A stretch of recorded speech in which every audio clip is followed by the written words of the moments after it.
एकूणच नक्की कोकणात चाललंय काय आणि हे दोघे ते दिग्गज नेते आहेत आपल्या आपापल्या पक्षाचे, ते नक्की कशासाठी मांडतायत आणि त्यांना प्रूव्ह काय करायचंय याचवर आपण बोलूया।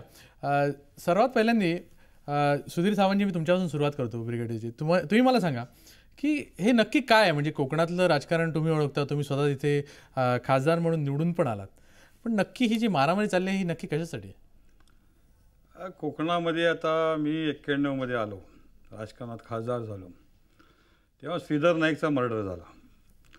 तो खून कशासाठी झाला, कुणी झाला, हे सगळ्यांनाच माहिती आहे। प्रश्न असा आहे की त्या काळापासून मी सैन्यातनं बाहेर आलो, पण राजकारणात आलो आणि इकडे काय बघितलं तर इथे मारामारीच, इथे गुंडागर्दी आणि जनरली कोकण भूमी ही गुंडांची भूमी झाली आहे असं एक चित्र पूर्ण देशात गेलेलं आहे। आज सिंधुदुर्ग रत्नागिरीमध्ये तुम्ही बघा, पर्यटक म्हणता, पर्यटन भूमी तुम्ही बघितलेली आहे, पण पर्यटकच नाहीत, पर्यटनाला काहीच चालना नाही।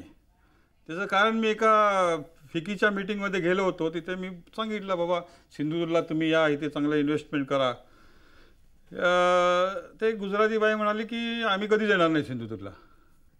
तर विचारलं का बाबा काय झालं, ती खोदून खोदून विचारलं, मग ती म्हणाली वो तो गुंडा राज है उधर, तो इसलिए उधर आना हमारे लिए और इन्वेस्ट करना खतरे से खाली नहीं है।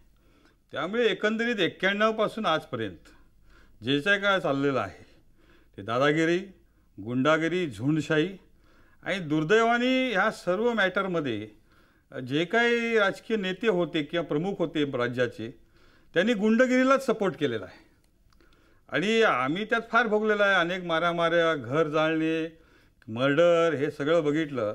त्यामुळे सैन्यातनं बाहेर येऊन आम्ही दुसऱ्या युद्धभूमीत आलं असंच आम्हाला वाटलं।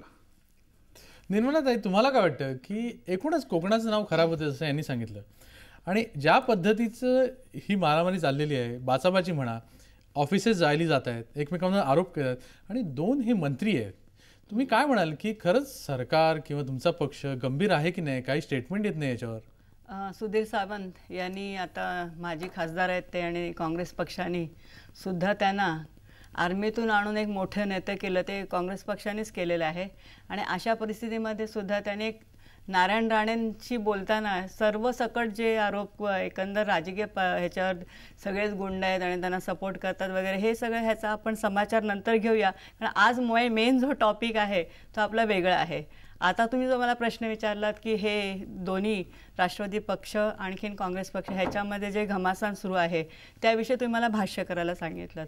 मुळामध्ये मी मगाशी तुमचे क्लिपिंग बघितले आणि सकाळपासून पाहते, भास्कर जाधव ह्यांना मी आतापर्यंत एक कार्यक्षम आणि अजूनही मला त्यांच्याशी आदर आहे, परंतु एक मंत्रीपद भूषवल्यानंतर राष्ट्रवादी पार्टीने त्यांना एक संधी दिल्यानंतर इतक्या खालच्या पातळीला जाऊन अगदी म्हणजे पार्लमेंटरी शब्दसुद्धा नाही, सर्वसामान्य माणूससुद्धा असं बोलू शकत नाही। इनफॅक्ट या त्यांच्या वक्तव्यावर खरं म्हटलं तर एखादी डेफॉर्मेशनची केससुद्धा होऊ शकते, इतकं ते रेकॉर्डेड आहे। अशा याच्यावर त्यांनी मंत्रिपदाचं भान ठेवून इतक्या खालच्या लेवलला जाऊन नारायण राणेंशी टीका करून मालवणातल्या आणि एकंदर कोकणातला, मीही कोकणातली आहे आणि कोकणातल्या लोकांना अशा प्रकारचं वक्तव्य आणि इतक्या खालच्या दर्जावर मला असं वाटतं मी प्रथमच पाहते। मी कोकणातली आहे, मलाही कोकणातली संस्कृती खालच्या पातळीवर जाते कोण नक्की? आज जर आपण ते विधान केलं आणि आज जर तुम्ही सगळे वृत्तपत्र पाहिलेत आणि त्यातले जे शब्द, म्हणजे मी ते शब्द करून ते रिपीट करू इच्छित नाही आणि मला त्या पातळीवर जायचं नाही, तर अर्थातच राष्ट्रवादी पक्षाचं त्यांना कदाचित प्रोत्साहनही असू शकतं, कारण मंत्री बनवलेलं आहे। आणि तुम्हाला आठवतं की नारायण राणेंनी ज्यावेळेला काँग्रेसमध्ये प्रवेश घेतला, ती परिस्थिती मी आता सांगू शकत नाही, पण त्यावेळेला काँग्रेसची जी सीट्स कमी होत्या आणि त्यांनी जे एक मालवण पॅटर्न सुरू केलं आणि काँग्रेसच्या ज्या सीटा वाढवल्या, त्यावरूनच एक कळतं की एक विकासाचा मुद्दा घेऊन ते पुढे आले। काँग्रेसचा सपोर्ट त्यांना मिळाला। पूर्वीचे जे शिवसैनिक होते त्यांनी सुद्धा पक्ष सोडला आणि जवळजवळ तिकडची शिवसेना नामोहरम झाली अशा प्रकारचं चित्र होतं आणि राष्ट्रवादी पक्षाला सुद्धा ते एक आव्हान होतं। त्याची कदाचित आज थोडंसं जुना रागही असू शकतो आणि येणारी जी परिस्थिती आहे त्याचं आपण नंतर चर्चा करूया त्याच्यावर। तपासजी, तुम्ही काय म्हणाल की त्यांनी बरंच सांगितलं की ज्या पद्धतीची भाषा वापरली गेली, ज्या पद्धतीचं राजकारण खेळलं जातंय, हे बघितल्यावर भास्कर जाधव हे आपले राज्यमंत्री आहेत, नव्याने राज्यमंत्री झाले असले तरी कोकणाची इमेज खराब होते असं तुला वाटत नाही काय? आणि कोकणाच्या इमेजपेक्षा पक्षाची इमेजचं काय?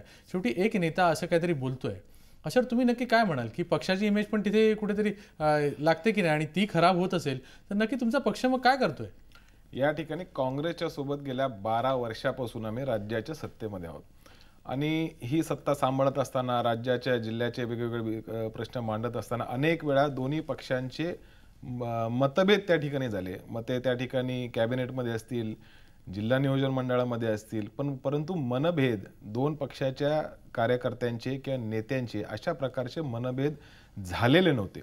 जो काय प्रकार झाला म्हणजे भास्कर जाधवांच्या कार्यालय तोडफोड करण्याचा जो प्रकार जेने कोणी केला तो अतिशय निंदनीय, त्याला अजिबात कोणीच समर्थन केलं नाही पाहिजे. आणि मी निर्मलाताईंना विनंती करीन की आपण एक जबाबदार पक्षाच्या मोठ्या नेते आहात, त्या गोष्टीचं आपण समर्थन करता का ह्याचं पहिलं त्या ठिकाणी उत्तर द्या. भास्कर जाधव एक तरुण नवीन मंत्री त्या ठिकाणी आलेले आणि ज्याचं कार्यालय फोडलं, ज्याचं कार्यालय जाळलं गेलं किंवा ज्याचं कार्यालयावर हल्ला झाला त्याच्या भावना तीव्र असतात, हे त्या ठिकाणी आपण समजून घेतलं पाहिजे. हा प्रकार ज्या वेळेला घडला आणि ज्याच्यानंतर मुंबई आणि गोवाचा महामार्ग त्या ठिकाणी अडवला गेला आणि त्याची मुंबईला बातमी कळताच त्या ठिकाणी भास्कर जाधवांनी त्यांच्या कार्यकर्त्यांना सावरासावर करून तो मुंबई आणि गोव्याचा महामार्ग जो अडवलेला होता तो परत सुरू करण्याची त्या ठिकाणी विनंती केली. मला या ठिकाणी म्हणायचं आहे की समजा एखाद्या नेत्याकडनं कोणाच्याबद्दल भाषणामध्ये जाहीर सभेमध्ये काही बोललं गेलं, आता नेता लहान असेल मोठा असेल मधल्या फळीतला असेल हे एक गोष्ट आपण बाजूला ठेवूया, परंतु त्या ठिकाणी समजा कुणाबद्दल बोललं गेलं तर त्याला प्रत्युत्तर देण्याची ही कुठली संस्कृती आहे? तुम्ही त्याच्यावर त्यांनी सांगितल्याप्रमाणे तुम्ही त्याच्यावर डिफेमेशन केस करा, त्याच्यावर न्यायालय आहे, दोन्ही पक्षाचे समन्वय समितीचे अध्यक्ष पदाधिकारी त्याच्यावर हा विषय जाऊ शकतो. आज महाराष्ट्रामध्ये आघाडीचं शासन असताना आमची खरी त्या ठिकाणी जर कोणाची लढत आहे ती शिवसेना आणि भाजपा बरोबर आहे. तर दोन्ही पक्षाच्या कार्यकर्त्यांना या ठिकाणी कोकणाचं चित्र बघितलं ऐकून घ्या माझं पूर्ण होऊ द्या. या ठिकाणी दोन्ही पक्षाच्या नेत्यांना आपापली किंवा दोन्ही पक्षांना स्वतःची ताकद वाढवण्यासाठी काम तर केलं पाहिजे की नाही. आता लोकसभेला एकत्र आम्ही त्या ठिकाणी निवडणूक लढत आहोत, विधानसभेला एकत्र निवडणूक लढत आहोत आणि अनेक जिल्ह्यामध्ये ज्या ठिकाणी आपापली ताकद असेल आपापल्या कार्यकर्त्यांची ताकद वाढवण्यासाठी त्या ठिकाणी वेगळ्या पद्धतीने भूमिका घेऊन एक मैत्रीपूर्ण लढत दोन्ही पार्टीने आतापर्यंत लढवलेली आहे. आणि म्हणूनच आपली पार्टी वाढवत असताना त्या ठिकाणी एखाद्या गोष्टीवर कोणाला एवढा आक्षेप घेऊन एवढ्या पद्धतीने त्याचा प्रतिकार करायचा की पालकमंत्र्यालयाचंच कार्य तोडून टाकायचं, म्हणजे जिल्ह्याचा जो प्रमुख आहे, जिल्ह्याचा जे गव्हर्नमेंटचा ऑर्गनायझेशन जो प्रमुख आहे त्याचं जर कार्यालय अशा पद्धतीने तोडलेलं तर कार्यकर्त्यांच्या काय भावना होतील ह्याचं उत्तर ताई आपणच त्या ठिकाणी द्या. मी येतो तुमच्याकडे, पण तत्पूर्वी सतीश कामतजी मला एक तुम्ही सांगा की नक्की ताकद कोण दाखवतंय इकडे, आणि ही ताकद दाखवून त्यांना नक्की काय प्रूव्ह करायचं आहे? राणे ताकद दाखवत आहेत की जाधव ताकद दाखवत आहेत, पण शक्ती प्रदर्शन नक्की चाललेलं आहे? मंदारजी, शक्ती प्रदर्शन नक्कीच चाललेलं आहे आणि राजकारणामध्ये ते अपरिहार्य असतं, कारण एकाच भागातले दोन नेते ते सुद्धा दोन विविध पक्षांचे म्हटल्यावर ते होतंच. एका पक्षामध्ये सुद्धा या प्रकारचं राजकीय राजकारण चाललेलं असतं. मला दोन मुद्दे आधी बोलायचे आहेत. एक तर कर्नल सावंतांनी जे म्हटलं की कोकण म्हणजे गुंडागर्दी असं समीकरण झालेलं आहे, हे पूर्णपणे चुकीचं आहे. आजही कोकणामध्ये भरपूर प्रमाणात पर्यटक येतात. गेले 2 दिवस कोकणामध्ये पर्यटक भरपूर प्रमाणात आलेले होते. रत्नागिरी आणि सिंधुदुर्गमधले 4 तालुके ज्या ठिकाणी अस्वस्थता ही कायम गेली 10-15 वर्षे आहे, म्हणजे कोकण नव्हे. दुसरं, निर्मलाताई म्हणाल्या की राणेंनी कोकणामध्ये सीटा वाढवल्या. मला त्यांना निदर्शन आणून द्यायचं आहे की राणे जेव्हा काँग्रेसमध्ये आले तेव्हा त्यांच्यावर अजून 2 आमदार होते. आज मितीला राणे एकटेच आमदार कोकणातले काँग्रेसचे राहिलेले आहेत. म्हणजे कोकणामध्ये राणेंनी किती प्रभाव वाढवला आहे निर्मलाताईंनी तपासून पाहावं. आता हे दोघंजण जे काही भांडत आहेत हे भांडण सत्तेसाठी आहे, वर्चस्वासाठी आहे का आणखी कशासाठी आहे? मला असं वाटतं सत्तेचं वर्चस्व तर जरूर आहे त्याच्यामागे, पण पुन्हा जे भांडण आहे ते वाटणीचा वाद आहे. वाटणीचा वाद असा की खासदार निधीतला जो काही रक्कम येते 5 कोटी रुपयाची, त्यातली रक्कम जाधव म्हणतील त्या प्रस्तावांना किंवा त्या योजनांना द्यावी का नाही. इकडं जिल्हा नियोजन मंडळाच्या बैठकीमध्ये जे काही निधी येतो तो निधी राणे पिता पुत्र म्हणतील त्या प्रस्तावांसाठी द्यावा का नाही. म्हणजे थोडक्यात निधीच्या वाटपावरनं या दोघांमध्ये गेली काही महिने हा वाद पेटलेला आहे, जो आता कालच्या प्रकरणामुळे एकदम राज्य पातळीवरती पेटल्यासारखा दिसतोय. नाही, पण या सर्व गोष्टींमुळे मला सांगा की खरंच हे जे राजकारण आहे त्याची पातळी घसरत नाहीये का? जर 2 मंत्री एकाच सरकारमधले अशा पद्धतीने रस्त्यावर येऊन भांडत असतील तर मग लोकांनी मंत्र्यांकडे कामं घेऊन जायचं की नक्की कशासाठी जायचं? मंदारजी, तुमची वेदना मी समजू शकतो. आपल्याला असं वाटणं स्वाभाविक आहे. पण आपण थोडं जर या दोन्ही नेत्यांचा पूर्वेतिहास पाहिला तर हे शिवसेनेच्या मुशीमध्ये घडलेले नेते आहेत. आणि शिवसेनेमध्ये राडा स्टाईल, शिवसेना स्टाईल राडा यालाच महत्त्व आहे. ठाकरी शैली यालाच महत्त्व आहे. ते करणाऱ्याला जास्त गुण. ह्या मुशीमध्ये वाढलेले नेते आहेत. मला असं वाटतं आपण यांच्याकडनं जरा चुकीच्या अपेक्षा करतो आणि मग आपल्याला असं वाटतं की पातळी घसरली. यांची मूळ पातळी जशी असेल तसेच ते वागणार, पक्ष कुठला का असेना. पण निर्मलाताई, मला सांगा, हे खरंच मग पक्ष दखल घेत नाहीये का शेवटी?